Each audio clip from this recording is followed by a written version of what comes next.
मुल्क के हालात को छोड़ो, पंजाब में नहीं क्यों नहीं होते? लाहौर में कर दो ना, 2-3 धमाके इधर होने दो, 2-3 कराची में कर दो, फिर मैं देखता हूँ कि शहबाज शरीफ कैसे आवाम को जगाते हैं।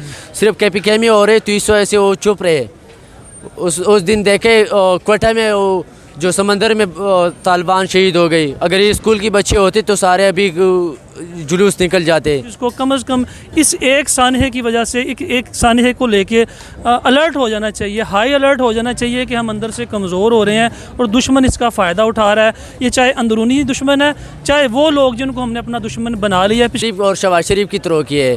ज़ाहिरी बात है, खान जब होता था तो आपको ही पता है कि मतलब KPK को कितना इतनी सी लेवल से ऊपर लेवल पे लेके आया। तो मेरे तो इंडिया इसके अंदर कैसे मतलब मुआवनत कर सकता है? इंडिया एक दूसरे मुल्क में कैसे हमला कर सकता है? यार देखिए, इंडिया हमारा एनिमी जिसको बोलते हैं ना, वही मुल्क में आते हैं ना। तो बखैर पहले वो इस तरह कुछ नहीं कर सकते थे। जब से शहबाज शरीफ वगैरह आए उनकी वजह से ये सब कुछ हो रहे हैं। यानी ये शहबाज शरीफ वगैरह लोग जब से आए हैं तब से मुल्क के हालात जो हैं वो दूसरी साइड। यार मुल्क के हालात को छोड़ो, पंजाब में नहीं क्यों नहीं होते? लाहौर में कर दो ना, 2-3 धमाके इधर होने दो, 2-3 कराची में कर दो, फिर मैं देखता हूँ कि शहबाज शरीफ कैसे आवाम को जगाते हैं। सिर्फ KPK में हो रहे तो इस वजह से वो चुप रहे। उस दिन देखे क्वेटा में वो जो समंदर में तालिबान शहीद हो गई। अगर ये स्कूल की बच्चे होते तो सारे अभी जुलूस निकल जाते। तो कोई कदर नहीं है, ख़ासकर पठान लोगों की। मतलब आपके मुताबिक जो है, जब से नवाज शरीफ शहबाज शरीफ की गवर्नमेंट आई है तो पाकिस्तान के अंदर जो है पठान पिस रहा है। ज़ाहिर बात है यार, देखिए गरीब बेचारी इधर उधर घूम रहे। कोई रेहड़ी पे कोई लगाता था, कोई चाय बेचता था, तो अभी रोडों पे किसी को नहीं छोड़ते। शहबाज शरीफ के घर के आगे जो बेचारे पठान वगैरह होते थे, कोई रेहड़ी लगाते थे, कोई क्या लगाते, तो उसको सबको हटाया है। तो उधर छोड़ो, इधर ये रोड के आगे जो होते थे सबको हटाया है। तो इसका एक ज़िम्मेदार ये होता है मेरे ख़्याल से, वही शहबाज शरीफ गंजा है। शहबाज शरीफ है। देखिए, अभी जो इस वक्त हमारे मुल्क की पोजीशन है, पॉलिटिकल अनस्टेबिलिटी है। हमारा सारा फोकस इस वक्त हुकूमत को गिराने में और हुकूमत बनाने में है। बॉर्डर्स भी इस वक्त हमारे उस तरह से सिक्योर नहीं है। वजह ये है कि जो हमारा इदारा है जिसको मुल्क की हिफाजत करनी चाहिए, सारा मुल्क मिलके उनकी हिफाजत कर रहा है। सारी हुकूमत जब इस्टेब्लिशमेंट की कंधों पे चढ़ी हुई है, और वो बजाय इसके कि इस मुल्क को किसी तरफ लेके जाएं, वो सियासतदानों की उखाड़ पछाड़ में लगे हुए हैं। अपना काम छोड़ के वो दूसरे कामों में जब एक इदारा दूसरे इदारे के अंदर मुदाखलत करेगा तो फिर ज़ाहिर है उसकी अपनी जो प्रोफेशनल निज़म है वो कम हो जाएगी। इसका फ़ायदा फिर दुश्मन उठाता है, चाहे वो अंदरूनी अनासर हैं, चाहे वो बैरूनी अनासर हैं, चाहे ये हमारा दुश्मन। सर 32 बंदे शहीद हुए हैं, 150 बंदा उसके अंदर जो है वो ज़ख्मी हुआ है। पठान भाई थे हमारे, वहाँ पे पुलिस लाइंस के अंदर हमला हुआ है। क्या पुलिस अपने आप को इतना भी सिक्योर नहीं कर सकी? देखिए, जब आपका दुश्मन आपके अंदर ही पैदा हो जाता है और आपके अंदर इतनी जगह कैपेसिटी होती है कि वो अपनी जगह बना ले। पुलिस लाइंस कोई ऐसा अनसिक्योर जगह नहीं है कि जहाँ पे कोई भी आके आसानी से खुदकश हमला कर सकता है। मस्जिद एक कमज़ोर इबादत गाह है, वहाँ पे कोई भी आके हमला कर सकता है। लेकिन हमारी सिक्योरिटी फोर्सेस को कम से कम इस एक सानहे की वजह से एक सानहे को लेके अलर्ट हो जाना चाहिए, हाई अलर्ट हो जाना चाहिए कि हम अंदर से कमज़ोर हो रहे हैं और दुश्मन इसका फ़ायदा उठा रहा है। ये चाहे अंदरूनी दुश्मन है, चाहे वो लोग जिनको हमने अपना दुश्मन बना लिया है। पिछले दिनों में पहले हमने देखा कोयटा के अंदर भी इसी तरह के धमाके हुए। वहाँ पे जो है वो TTP के कुछ अफराद को उन्होंने वहाँ पे मारा। उसके बाद अब हम ये देखते हैं वहाँ पे भी दहशतगर्द पाकिस्तान की और गवर्नमेंट के अकॉर्डिंग वहाँ पे दहशतगर्द मारे। अब आज एक ये दहशतगर्द हमला जो है वो पेशावर में हो रहा है। पाकिस्तान के दोबारा से उन्हीं टाइम पे जा रहा है कि जब पाकिस्तान के अंदर दहशतगर्द हमले होना शुरू हो जाएंगे, खुदकुश हमले होना शुरू हो जाएंगे और पाकिस्तान के अंदर टेररिज्म दोबारा से दोबारा से इन आएगा। देखिए, अल्लाह ना करे वो दहशतगर्दी दोबारा आए और हम फिर उसी तरह के सानहात देखें जिसके अंदर रोज़ाना एक आध बम धमाका होता था और जिसमें हमारे ज़्यादातर पठान भाइयों ने अपना खून पेश किया और वो ज़्यादा शहीद हुए। हम नहीं चाहते कि उस तरह हो। हम चाहते हैं कि हुकूमत और हमारी इस्टेब्लिशमेंट से पहले मैं बात कर रहा था, उनका कहना था कि ये सारा शहबाज शरीफ, नवाज शरीफ और उनके पीछे जो है वो इंडिया उनसे ये सारा कुछ करवा रहा है, यानी कि इसके अंदर कहीं ना कहीं इंडिया की साजिश है। ये वो पठान भाई का कहना था। देखिए, कोई भी देखिए, जब हमारी कमज़ोरी है तो कमज़ोरी में तो कोई भी फ़ायदा उठा सकता है ना। वो इंडिया भी उठा सकता है, वो अफ़गानिस्तान भी उठा सकता है। अफ़गानिस्तान के अपने स्टेक्स हैं, इंडिया के अपने स्टेक्स हैं।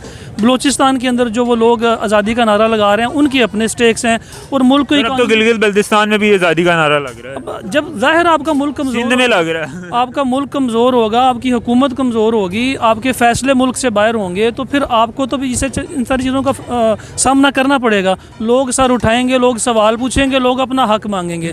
जब आप उनको पॉलिटिकली डील नहीं कर सकेंगे तो फिर वो हथियार उठाएंगे। जब वो हथियार उठाएंगे तो फिर आप क्या करेंगे? फिर आप उनका मुकाबला करेंगे, उधर से भी लोग मरेंगे और आपके भी मरेंगे, और इसी तरह से होगा। इसके लिए मुल्क के अंदर पॉलिटिकल स्टेबिलिटी होनी बहुत ज़रूरी है। मुल्क के फ़ैसले मुल्क के अंदर हों, मुल्क के फ़ायदे में हों, बजाय इसके कि कोई हम पे अपने फ़ैसले मुसल्लत करे।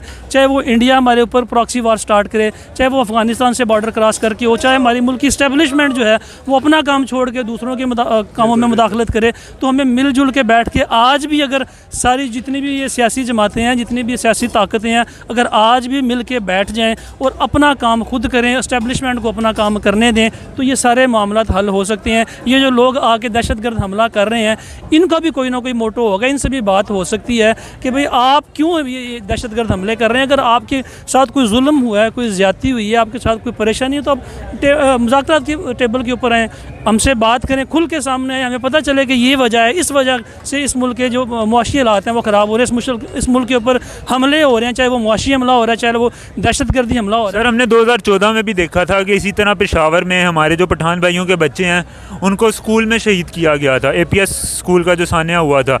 तो ये सारा जो इस तरह के मुल्क में इस वक्त क्रिटिकल सिचुएशन आई होती है, तो ये ऐसे धमाके आखिर पठान भाइयों पे ही क्यों होते हैं हमारे? देखिए, पठान तो हमारी फ़ौज के बाद फ्रंट लाइन पे है ना। वो इसलिए कि अफ़गानिस्तान की तरफ से वो भी है, उधर से इंडिया की तरफ से भी है, कश्मीर की तरफ से भी। तो पठान हमारे जो बहादुर भाई हैं वो इस वक्त फ़ौज के बाद पाकिस्तान की फ्रंट लाइन पे हैं। सबसे ज़्यादा कुर्बानियाँ अभी तक उन्होंने दी हैं, चाहे वो कोयटा में है, चाहे वो KPK में है, चाहे वो गिलगित बल्तिस्तान में है। पाकिस्तान की सबसे बड़ी जो डिस्प्लेसमेंट हुई थी, मूवमेंट हुई थी, वो भी पठान भाइयों की हुई थी, जब वो कबायली इलाका। सर, 48 में पठानों ने हमारे लिए जंग लड़ी थी। तो वो हम पठान हमारी आंखों के सर का ताज हैं। पाकिस्तान इस वक्त उनकी कुर्बानियों और उनकी शहादतों के ऊपर चल रहा है और वो हमारे सीनों के अंदर हैं। लेकिन ये सिलसिला बंद होना चाहिए। इस फ़ौज के अंदर भी पठान हैं, जो शहीद होने वाले हैं वो भी पठान हैं, जो बॉर्डर के ऊपर खड़े हैं वो भी पठान हैं, वो हमारी जान है। लेकिन इसका फ़ायदा जो है वो दुश्मन उठा रहा है। अगर पठानों के साथ ये सब कुछ होता रहेगा तो फिर वो भी हथियार उठा लेंगे, वो भी अपने दिफा में आ जाएंगे। ये बड़ी इंपॉर्टेंट बात है कि अगर उन्हीं के साथ ही हमें होता रहेगा और उनको कोई आगे से कंडोलेंस करने वाला नहीं होगा तो फिर जाहिर सी बात है एक बंदा कब तक अपनी स्टेट का साथ देता है। बिल्कुल, वो भी स्टेट विद इन स्टेट बन जाएंगे, वो भी हथियार उठा लेंगे। अगर हुकूमत हमारा दिफा करने में नाकाम है तो फिर हमें इख्तियार दिया जाए कि हम खुद अपना दिफा कर सकें, अपने दिफा में हथियार उठा सकें। सर, आप क्या समझते हैं ये जो आज सारी सिचुएशन बनी है वो किस तरफ लेके जा रही है हमें? देखिए, हमने 70 और 71 में सकूत ढाका से कुछ नहीं सीखा।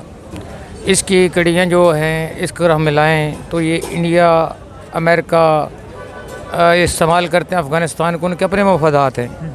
क्योंकि हमारा सबसे अहम आलम इस्लाम में जो हम मेन पावर हैं, एटम बम हमारे पास है और वो किसी न सर, खाने के लिए रोटी नहीं और हमने एटम बम का क्या करना? Just only 1 minute please. हमने दिफा के लिए जो कुछ किया, उस वक्त डॉलर की कदर कीमत देख लें और पाकिस्तान की मीशत ग्रोथ देख लें और आज देख लें, तमाम से ज़मीन बोस हो चुकी है। और ये गलत पॉलिसियाँ सिर्फ़ और सिर्फ डिक्टेटरशिप की वजह से, जो 3 लोगों ने आइन तोड़ा, अयूब ने तोड़ा, ज़िया-उल हक ने तोड़ा, मुशर्रफ ने तोड़ा, ये उसका शाखसाना है। उसके नतीजा में आज हम इस जगह पे खड़े हैं जहाँ पे हमें बहुत सारी 80,000 लाशें ऑलरेडी पहले उठा चुके हैं और मज़ीद अनगिनत उठाए जा रहे हैं और न जाने ये कब सिलसिला थमना है।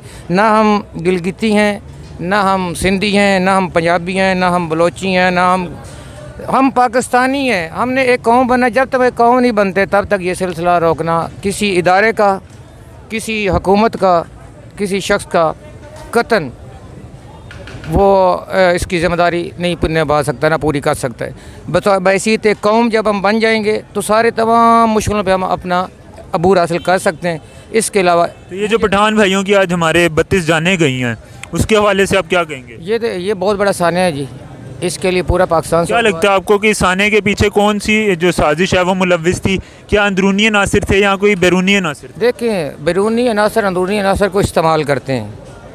ये तो नहीं हो सकता कि एक बंदा लाहौर का वाकिफ़ ही नहीं है और वो आए और बराह रास्त यहाँ पे आप हमारे ऊपर आके हमला कर ले।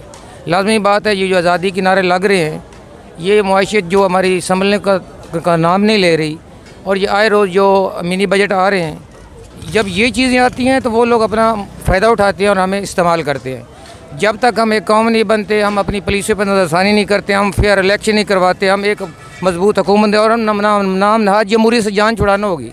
तमाम इदारों को अपने अपने अंदर हदूद के अंदर रहकर काम करना होगा। वो इस्टेब्लिशमेंट है, वो अदलिया है, खा वो कोई भी है। यहाँ पे इंसाफ के तकाज़े पूरे नहीं होते, यहाँ पे कतन इंसाफ के तकाज़े पूरे नहीं होती, इसलिए तो यहाँ पे ऐन के साथ खिलवाड़ हो रहा है। जो जब देखता है कि मैं कमज़ोर हूँ और मेरे साथ इंसाफ नहीं है, वो जब उसे मौका मिलता है वो उठता है और अपना बदल ले लेता है। और यहाँ पे इंसाफ कानून की हुक्मरानी ज़रूरी है, उसके